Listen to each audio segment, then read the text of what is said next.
When I first started, it was all about negotiation and one-upsmanship, about how I could gain advantage over you, and if I could do that, then I was in a better position. Through the years, we've evolved to a conversation among water interests and states, for that matter, and the federal government, where we recognize that if we take that kind of parochial position, then we all lose. If we end up in court, nobody wins. And so it's all about working together to find a common solution. That doesn't mean the conversations aren't difficult. That doesn't mean the negotiations aren't hard. But there's more of a collaborative conversation about finding common solutions, and that's a good thing.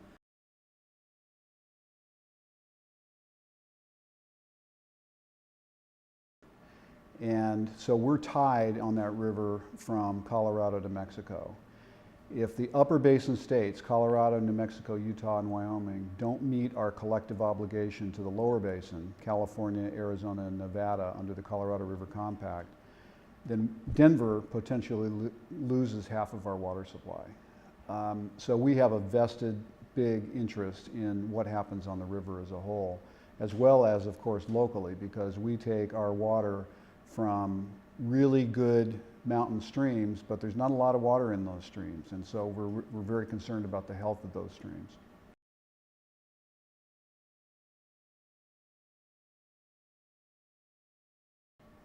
We serve about 1.3 million people in the Denver metropolitan area. It's about a quarter of the state's population and about half of the state's economy. Literally, the Denver metro area would not be there but for Denver Water, but for the investments that were made in our system, but for our ability to deliver water. We drive the economy. The economy wouldn't happen without us. So it's our responsibility to make sure that we're here 100 years from now and continuing to provide good, safe, sustainable water supply. So we engage with the business community about water issues in Colorado, water issues in the West, about the need to conserve, about our eventual plans to reuse and recycle water, about what their rates go to in terms of investing in water supply, why conservation and saving water is important. It's really important for the business community to understand that, incorporate that into their businesses, because eventually we need to work together on a political level to get the kinds of policies that will enable us to conserve and to continue to develop good water supplies.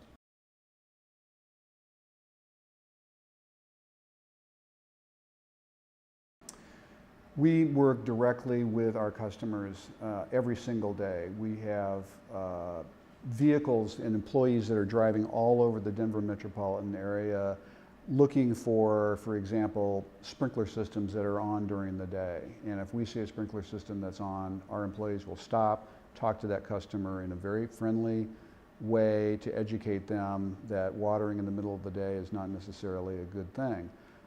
We provide rebates to homeowners in terms of high efficiency appliances, water using appliances. We do water budget analysis. If you're a customer of ours and you want us to come and do an analysis of your water use, we'll come to your house and look at your landscaping, look at your sprinkler systems, look at your appliances, and make suggestions to you about how you can use less water. Schools, businesses, residential developments, apartment buildings, housing developments are all on the table in terms of people that we work with every single day to educate them. And it's really a one-on-one, customer-by-customer engagement that we have found to be really the most effective way to work with our customers.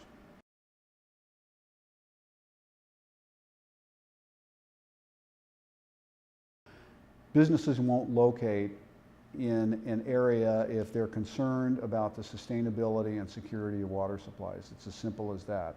Part of our location strategy in Denver is to show businesses that this is a sustainable area. on a number of different perspectives, from a transportation perspective, from a land use perspective, energy and water. This is a place where people can come, do business, and know that we're going to be here and thriving into the future.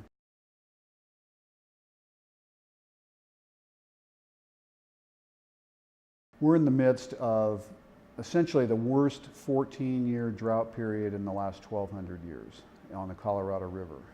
Lake Mead is down at historically low levels. Lake Powell is down at historically low levels.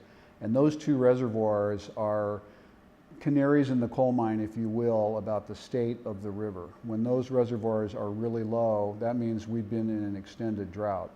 And of course, we don't know when that drought is going to end. If it continues, those reservoirs could get down to really critical levels that will significantly affect the economies and the water supplies of the 40 million people and the $1.7 trillion a year of economic output that is supported by municipal water utilities on this river. So collectively, as municipal water utilities, Denver, Los Angeles, Las Vegas, Phoenix, we are all have a big stake in this in terms of the population that we serve, to make sure that we have a secure water supply on this river, and this river can sustain these populations and these economies.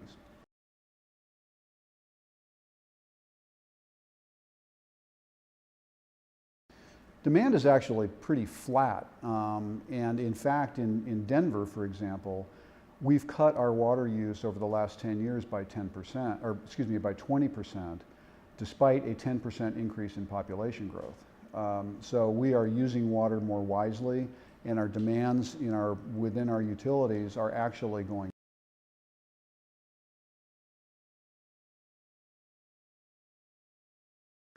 Well, for example, in terms of water use efficiency and technology, we are working with automatic meter reading technologies to experiment as to whether customers want real-time information about how much water they're using.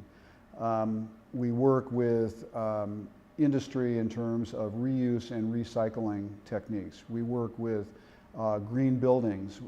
For example, we're working on a project in downtown Denver called Living City Block, which is a total net zero energy water concept. We have worked with subdividers and developers in housing developments about a zero footprint from a water and energy perspective development. And so it's kind of interesting in that from a business perspective, we're selling a product and we need to sell that product to have revenues to run our system, but we're doing everything we can to convince our customers not to use that product, or to use as little of that product as they possibly can.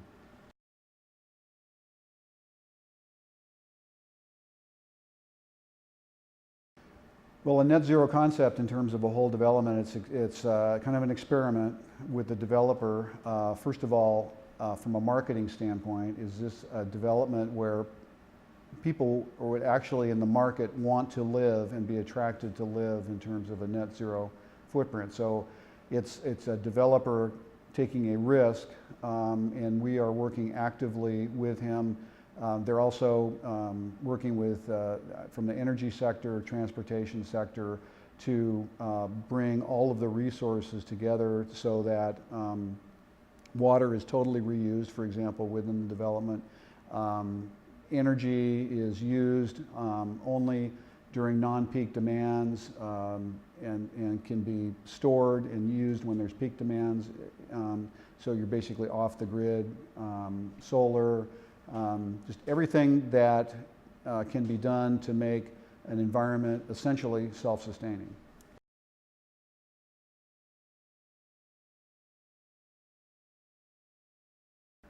One of the great things about this conference is that we're hearing about businesses and their commitment to sustainability, and it's a good thing to do for a business in terms of brand and establishing corporate morals in terms of selling your product to customers.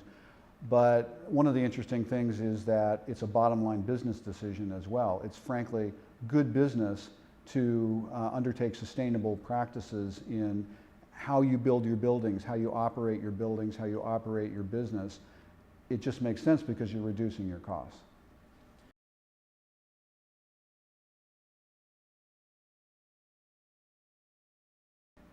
in the West, we have a direct connection to water. It's part of kind of who we are in the West. We recreate on water. We move water vast distances because of the climate that we're in. So water is really integral to the lifestyle of both urban and rural communities.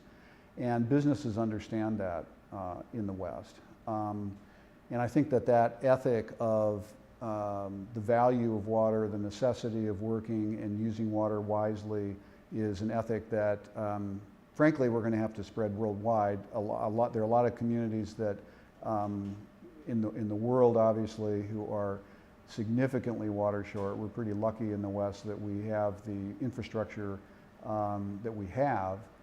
And we're going to need a lot of political and financial support, frankly, to be able to develop and reuse the water that we have and make some pretty tough decisions, because with climate change, we're looking at a potential significant reduction in water supply. Certainly a shift from snowpack to more rain. A warming climate means higher demands in our systems. So we're going to face a number of significant challenges in the future that we're going to have to work directly between water utilities and businesses and consumers about how we're going to meet those challenges.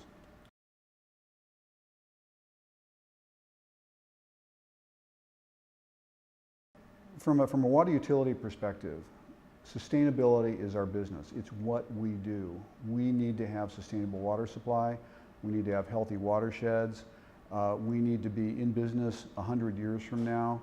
And I think one of the takeaways from this conference that's beneficial is that I think from our perspective, from a water utility, we can continue to do a better job of working directly with businesses on sustainable business practices, to work with them, for example, to educate their employees about the value of wise use of water, about them incorporating conservation within their business practices so that their employees take that home with them, talk to their kids about it, and it becomes part of simply the way we do business. And so I think that partnership is going to be a continually important dialogue that this conference is really helpful in trying to get going.